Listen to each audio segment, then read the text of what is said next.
أعوذ بالله من الشيطان الرجيم بسم الله الرحمن الرحيم اللهم صل على سيدنا ومولانا محمد وعلى سيدنا علي وسيداتنا فاطمة وسيداتنا زينب وسيدنا حسن وسيدنا حسين عليه السلام وعلى آله وأصحابه وبارك وسلم عليه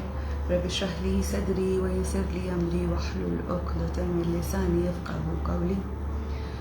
الحمد للہ الذی ہدانا لہذا وما كنا لنہتدی لولا ان ہدانا اللہ۔ ہم نے پرسوں اب جو سیشن ہم لوگوں نے سیشن کیا اس میں یہ جاننے کی کوشش کی جو سوال مشرکین مکہ نے قریش مکہ نے آقا دو جہان محمد مصطفیٰ صلی اللہ علیہ وآلہ وسلم سے کیا تھا۔ اس میں ایک سوال یہ تھا کہ جناب ذوالقرنین حضرت ذوالقرنین کون تھے، تو اس کا جواب دیتے ہوئے اللہ سبحانہ و تعالیٰ نے قرآن میں حضرت ذوالقرنین کا تذکرہ کیا، اور صرف تذکرہ نہیں کیا بلکہ مفصل جیسے کہ اتنا تفصیلاً تذکرہ کر کے یہ بتایا کہ وہ کس کردار کے تھے، کیا اعمال تھے ان کے، کس طرح سے اللہ نے ایک نیک شخص کو، ایک صالح شخص کو اس دنیا میں جو حکمرانی دی، سلطنت دی، اور ایک کونے سے دنیا کے دوسرے کونے تک، جیسا کہ ہم نے بارہا یہ بات کی، مینشن کی، اٹس لائک بار بار ان ری انفورسمنٹ کی کہ چار اس دنیا کے اندر ایسے لوگ گزرے ہیں جن کو تقریباً پوری دنیا کے اوپر حکمرانی جو ہے وہ نصیب ہوئی، جس میں دو جو تھے وہ کافر تھے، دو جو تھے وہ اللہ کے صالح بندے تھے، جس میں ایک حضرت سلیمان تھے اور علیہ السلام، اور ایک حضرت ذوالقرنین جناب ذوالقرنین تھے جو کہ اللہ کے ایک نیک صالح بندے تھے۔ اس کے بعد جو دوسرے تھے، ایک اس میں جو کافر اور مشرکین میں سے تھے جو خود کو خدائی کا نعوذ باللہ دعویٰ کرتے تھے، اس میں ایک تھا بخت نصر اور دوسرا نمرود، جس میں ہم نے حضرت ابراہیم اور نمرود کا بھی قصہ جو ہے وہ بیان کیا۔ آج ہم جناب ذوالقرنین کے حوالے سے، اور انہوں نے جو اپنی زندگی کے اندر فتوحات کی اور جو سفر اختیار کیے اور جو فتوحات حاصل کی، اس میں ایک جو مہم جو تھی یا مختلف مرحلے تھے ان کی زندگی کے، اس میں ایک مرحلہ جو تھا وہ پہلے تھا کہ جب انہوں نے مشرق کی طرف سفر کیا، وہاں پر فتوحات کی۔ دوسرا مرحلہ یہ تھا یا مہم یہ تھی کہ جب انہوں نے مغرب کی طرف سفر کیا، اور پھر تیسری مہم جو تھی اس کا آغاز ہوا کہ جب انہوں نے دو پہاڑوں کے بیچ میں ایک وادی کی طرف سفر کیا، وہاں پر بستی والے ان کو ملے، جو بستی والے جب ان سے ملاقات ہوئی تو ان بستی والوں نے ان سے کیا گزارشات کی، کیا انہوں نے ریکویسٹ کی، اور پھر جناب ذوالقرنین نے اس کا کیا جواب دیا۔ یہ قرآن مجید، قرآن حکیم میں یہ تمام درج ہے، اور انشاءاللہ قرآن ہی کی بزبان قرآن اور ترجمہ قرآن آپ کے سامنے شیئر کریں گے کہ وہ ایک نیک صالح بندہ کہ جس نے بہت سی فتوحات کی اور لوگوں کے کام آیا، وہاں پر جو موجود جہاں جہاں جاتا رہا وہاں پر موجود جو نیک اعمال کرنے والے تھے ان کے ساتھ اس کا کیسا سلوک رہا، اور جو برے اعمال کرنے والے تھے اس کے ساتھ اس شخص کا کیسا سلوک رہا۔ آئیے ترجمہ قرآن مجید جو سورہ کہف کی جو یہ صورت ہے، اس کی تقریباً آخری کے 2 پیجز جو ہیں اس میں سے میں ترجمہ آپ کے سامنے پیش کرنے جا رہی ہوں۔ اب یہ واقعہ وہاں سے میں آپ کو بتانا شروع کروں گی کہ جب جو 2 پہاڑوں کے بیچ میں ایک وادی میں جب جناب ذوالقرنین پہنچے تو کیا ماجرا دیکھا، کیا حالات دیکھے، کیا ان کی گزارشات تھیں۔ اللہ سبحانہ و تعالیٰ ارشاد فرماتا ہے کہ یہ یہاں سے 89 جو آیت ہے، اس سے آگے ہم انشاءاللہ آگے کریں گے کہ پھر اس نے ایک اور مہم کا سامان کیا، اس نے یعنی جناب ذوالقرنین نے پھر ایک اور مہم کا سامان کیا، یہاں تک کہ جب 2 پہاڑوں کے درمیان پہنچا تو اسے ان کے پاس ایک قوم ملی جو مشکل ہی سے کوئی بات سمجھتی تھی۔ یعنی وہاں پر وہ جو لوگ موجود تھے 2 پہاڑوں کے درمیان جو بستی تھی، وہاں کے لوگ جو تھے وہ عجیب مختلف ایک لینگویج استعمال کرتے تھے کہ جو جس لینگویج کا جناب ذوالقرنین سے بہت زیادہ واقفیت نہیں تھی، وہ نہیں سمجھتے تھے، نہ وہ لوگ جناب ذوالقرنین کی زبان کو سمجھتے تھے۔ اور بہرحال ان لوگوں نے کہا کہ اے ذوالقرنین، یاجوج اور ماجوج اس سرزمین میں فساد پھیلاتے ہیں، تو کیا ہم تجھے کوئی ٹیکس اس کام کے لیے دیں کہ تو ہمارے ان کے درمیان ایک بند تعمیر کر دے۔ یاجوج ماجوج کا نام ڈیفینیٹلی جب آپ نے ہسٹری کا مطالعہ کیا ہوگا یا مختلف لوگوں سے آپ نے یاجوج ماجوج کا تذکرہ کیا ہوگا. یاجوج ماجوج سے وہ جو بستی کے لوگ تھے وہ بہت پریشان تھے, بہت زیادہ مشکل میں ہوتے تھے. کیونکہ وہ اپنا سامان کرتے تھے, اکٹھا کرتے تھے, اپنی فیملیاں, وہ تمام چیزیں فیملیز ان کی چل رہی ہوتی تھیں, ایک بہترین امن پسند ماحول چل رہا ہوتا تھا. یہ یاجوج ماجوج کی قوم جو تھی وہ دوسرے طریقے سے, جو مختلف دو قبائل تھے, یاجوج کا قبیلہ اور ماجوج کا قبیلہ, یہ ان کے پاس آتے, ان کا جو مال اسباب ہوتا, ان کی جو اولاد ہوتی, جو ان کے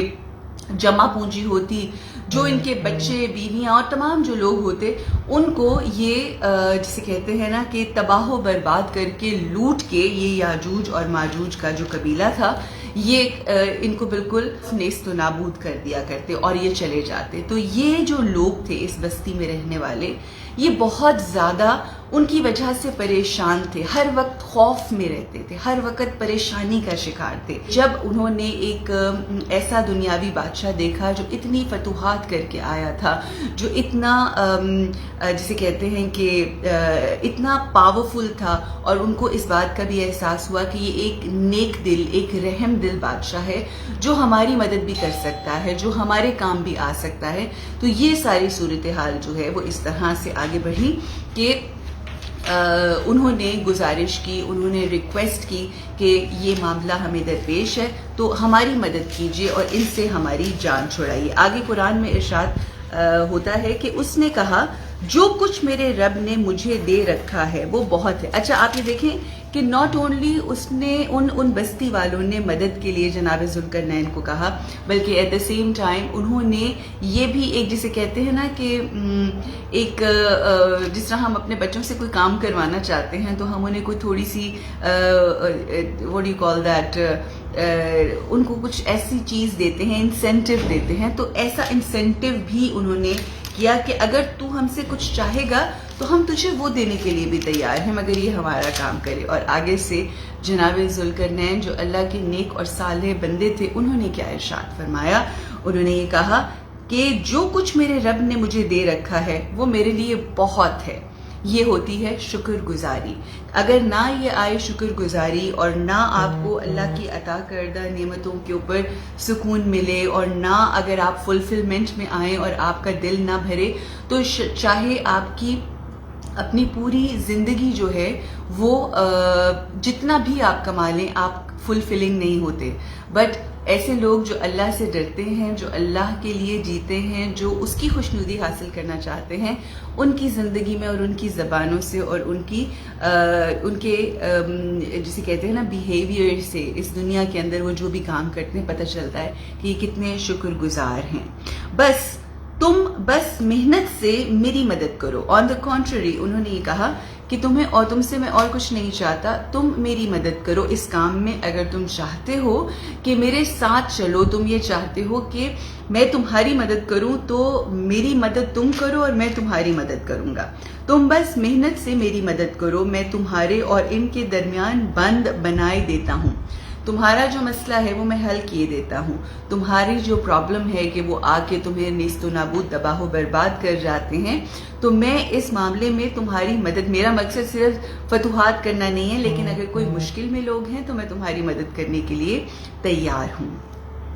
اور میں تم دونوں کے بیچ میں, یعنی وہ جو ظالم اور جابر قسم کے لوگ تھے جو نیست و نابود کرتے تھے, ان کے درمیان اور ان کے درمیان ایک بند باندھنے کے لیے تیار ہوں. مجھے لوہے کی چادریں لا دو. اب جناب ذوالقرنین نے حکم دینا شروع کیے اور انہوں نے یہ کہا کہ اب تم, پہلا حکم جو تھا یا پہلی جو بات انہوں نے کہی کہ ٹھیک ہے میں تمہاری مدد کرنے کے لیے تیار ہوں, بٹ مجھے لوہے کی چادریں لا کر دو. آخر جب دونوں پہاڑوں کے درمیانی خلا کو اس نے پاٹ دیا تو لوگوں سے کہا کہ اب آگ دہکاؤ. جس وقت وہ لوہے اور تانبے کی وہ چادریں آنا شروع ہو گئیں تو حضرت جناب ذوالقرنین نے اور ان کی جو فوج ہے انہوں نے مل کر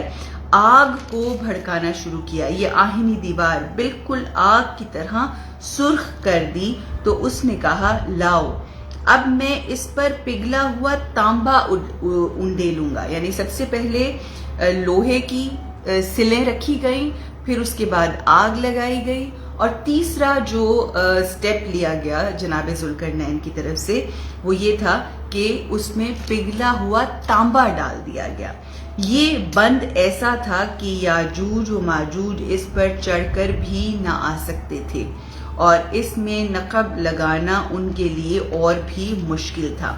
یعنی اتنی جسے کہتے ہیں نا سیسا پلائی ہوئی دیوار جو ہے انہی لوگوں کی مدد سے، یعنی آپ یہ سوچئے کہ جناب ذوالقرنین تو وہاں پر ایک ایسا شخص تھے جو بس گائیڈنس دے رہے تھے، ہدایت دے رہے تھے، تو وہ ہادی بن کر آئے تھے۔ ان ریالٹی اگر آپ دیکھیں تو جو وہاں کے لوگ موجود تھے جو ان تمام چیزوں سے تنگ تھے، تانبا بھی موجود تھا، لوہا بھی موجود تھا، آگ بھی موجود تھی، ہر چیز وہاں پر موجود تھی، مگر ان کو صحیح گائیڈنس دینے والا نہیں تھا، اور یہی انسانوں کے لیے سب سے اہم چیز ہوتی ہے۔ اگر وہاں پر موجود جو تمام لوگ مشکل میں تھے، تنگ تھے، اگر اپنی اپنی 1.5 انچ کی مسجدیں بنا لیتے اور مل کر جناب ذوالقرنین کا ساتھ نہ دیتے، تو یہ سیسا پلائی ہوئی دیوار کے جس کا تذکرہ اللہ سبحانہ وتعالی نے قرآن حکیم میں، قرآن مجید میں کیا ہے، یہ کام نہ ہو پاتا۔ ان لوگوں کی خاص بات کیا تھی کہ انہوں نے سب سے پہلے تو یقین کیا ایک اللہ کے نیک اور صالح شخص پہ۔ یقین کرنا کافی نہیں تھا، یقین کرنے کے بعد اس کی کہی ہوئی باتوں پر عمل کرنا بہت ضروری تھا۔ اسی چیز کو اگر ہم آج اپنی زندگیوں میں شامل کریں تو ہم آقا دو جہان محمد مصطفیٰ، ہم جانتے ہیں کہ وہ پیر کامل ہیں، ہم جانتے ہیں کہ وہ سردار انبیاء ہیں، ہم جانتے ہیں کہ وہ رحمت للعالمین ہیں، ہم جانتے ہیں وہ محبوب کبریاء ہیں، ہم جانتے ہیں کہ وہ ہدایت کا منبع ہیں، وہی ہیں جو مینارہ نور ہیں، انہی کی روشنی سے یہ دو جہان چلتے ہیں، ہم سب جانتے ہیں، ہم ان کو مانتے بھی ہیں، ہم ان کا کلمہ بھی پڑھتے ہیں، لا الہ الا اللہ محمد الرسول اللہ ہم پڑھتے ہیں، بٹ ہوتا کیا ہے کہ جو باتیں انہوں نے ہم تک پہنچائی ہیں، جو چیزیں انہوں نے ہم تک ہمیں کہی ہیں، ہم ان کے اوپر اس طرح سے عمل نہیں کرتے۔ آپ سوچئے کہ وہ جو علم نہیں رکھتے تھے، وزڈم نہیں رکھتے تھے، ان کو اس بات کا پتہ تھا کہ اگر اس بندے پہ ہمیں یقین ہے، اس کی کہی ہوئی بات کے اوپر عمل کرتے ہوئے ہم یہ لوہا، یہ تانبا، یہ آگ جلائیں گے، جیسا جیسا یہ کہے گا ہم کریں گے، تو یقیناً آنے والی بڑی مشکل سے جو یاجوج ماجوج کے مختلف 2 قبیلوں کی مشکل اور جو ان کی طرف سے ظلم ہے، ہم اس سے بچ سکیں گے۔ آپ کو کیا لگتا ہے کہ شیطان جو ہے وہ کسی یاجوج ماجوج سے کم ہے؟ اور اگر ہم یہ کہیں کہ یہ یاجوج ماجوج اسی شیطان جس نے اللہ سے مہلت مانگی ہوئی ہے، اسی کا نام ہے۔ اس دنیا میں جہاں کوئی فتنہ پھیلا رہا ہے، جہاں کوئی ظلم کر رہا ہے، جہاں کوئی کسی کا حق نہیں دے رہا، جہاں پر لوگوں کا حق غصب کیا جا رہا ہے، تو یہ شیطانی عمل ہے، یہ الہی اور رحمانی عمل تو نہیں ہے۔ Coming to the same point کہ کس طرح سے انہوں نے اس ہادی، اس رہبر، وہ جو بادشاہ تھا، جو حکمران تھا، اس کے نقش قدم پر چلے، اس کے کہے پر چلے، جیسا جیسا وہ کہتا رہا وہ کرتے رہے۔ ایک پوری فورس جو تھی اس نے مل کے کام کیا، ان کی فوجوں نے بھی اور وہاں پر بستی کے لوگوں نے بھی، اور اس کا رزلٹ کیا ہوا کہ وہ جو دیوار کھڑی کی گئی، جو دیوار سیسا پلائی ہوئی دیوار جو کھڑی کی گئی، وہ صرف اور صرف اس بستی والوں کے لیے نہیں بلکہ آنے والے ہر دور کے انسانوں کے لیے وہ دیوار ایسے کھڑی کر دی کہ وہ صرف ان کی حفاظت نہیں کر رہی، مگر آج تک کے لوگ جو ہم تک بھی، ہم جہاں تک پہنچے ہیں، ہم لوگوں کے لیے اور آنے والے دور میں بھی وہ دیوار جو ہے ان تمام آنے لوگوں کے لیے حفاظت کا سبب بنی۔ اس کے بعد جناب ذوالقرنین نے جو بھی ارشاد فرمایا، دیکھیے کہ کس قدر وہ اللہ کو پسند آیا کہ اللہ نے اپنے قرآن میں اس کو درج کیا کہ پھر جناب ذوالقرنین نے کیا کہا۔ یہ صفات ہیں وہ ایک صالح حکمران کی۔ کیا کہتے ہیں؟ ذوالقرنین نے کہا یہ میرے رب کی رحمت ہے، مگر جب میرے رب کے وعدے کا وقت آئے گا تو وہ اس کو پیوند خاک کر دے گا، بے شک وہ کہہ رہے ہیں کہ یہ صرف جو کچھ ہوا یہ فقط میرے رب کی رحمت ہے، اور ایک وقت آئے گا جب یہ دیوار جو ہے یہ ختم کر دی جائے گی، یہ مسمار ہو جائے گی، اور بے شک میرے رب کا وعدہ برحق ہے۔ یہ آپ دیکھ لیجئے، یہ آج کا جو اس پورا ہم لوگوں نے ایک پیراگراف اگر ہم یہ کہیں کہ قرآن مجید میں سے جو ہم نے پڑھا، اس میں یہی بات بتائی گئی ہے بارہا کہ جب آپ کسی چیز پہ فوکس ہوتے ہیں، کسی چیز پہ یقین رکھتے ہیں، تو یقین رکھتے ہوئے ہمیں اپنی زندگی میں صرف یقین کی حد تک نہیں، عملاً بھی اپنی زندگی کو آگے لے کر جب بڑھتے ہیں تو پھر اللہ آپ کو ارد گرد کے فتنوں سے، ارد گرد کی جسے کہتے ہیں پریشانیوں سے، ارد گرد کے جو ماحول ہوتا ہے جس میں نیگیٹیوٹیز ہوتی ہیں، اس سے آپ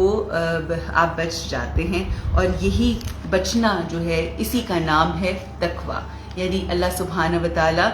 کو راضی کرنے کے لیے، اس کی خوشنودی کرنے کے لیے، حاصل کرنے کے لیے حق کی راہ پر چلنا، اور اس کی رضا پر راضی ہونا، اور اس کی رضا حاصل کرنا، اس کی خوشنودی کو حاصل کرنا۔ اپنا بے انتہا خیال رکھیں، and I wish and I پرے کہ اللہ سبحانہ و تعالیٰ آپ کو وہ مقصد حاصل کرنے کی توفیق عطا فرمائے کہ جس مقصد کو ذہن میں رکھتے ہوئے ہم یہ مہینے کا آغاز کرتے ہیں، ہمیں وہ تقویٰ اختیار کرنے کی توفیق عطا فرمائے، ہمیں وہ تمام چیزیں اس طرح سے کرنے کی توفیق عطا فرمائے کہ جس سے ہمارا رب ہم سے راضی ہو جائے۔ آمین یا رب العالمین۔ بہت بہت شکریہ۔ السلام علیکم ورحمۃ اللہ وبرکاتہ۔